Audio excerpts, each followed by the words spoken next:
Hello students, welcome to the biology lectures of Ask IITians. My name is Nishtha Gupta and I am a biology faculty at Ask IITians.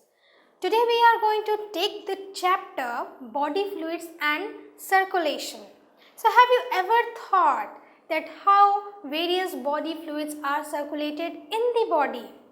And have you ever thought that how various substances are being circulated to various parts of the body? I hope you will be able to understand all these concepts with the help of this video. Body fluids and circulation.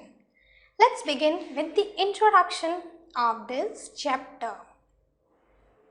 Circulatory system is concerned with what? With the circulation of body fluids. To distribute what?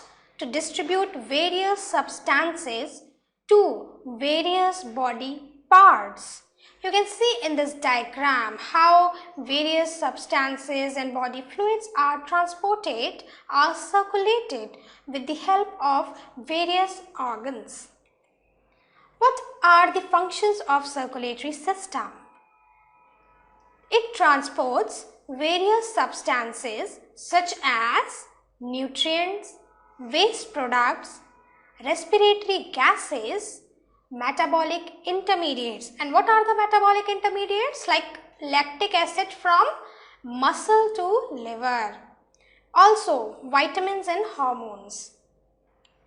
Regulation of body pH by means of buffer, body temperature, homeostasis and water balance. Third is prevention of diseases by means of antibodies and antitoxins. So in the body fluid, antibodies and antitoxins are present. So they are circulated to the affected area with the help of this circulatory system. Okay, so this is point 3. This is function 3. Fourth is support or turgidity.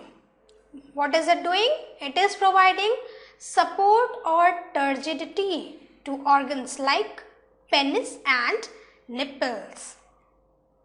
Now, in this chapter, we are going to discuss blood components, blood groups, coagulation of blood, human circulatory system, cardiac cycle and ECG. Okay, so this is all about the introduction of the chapter body fluids and circulation. Now, moving on to the next part, that is blood components. So just switch on to the next video for understanding the concept of blood components.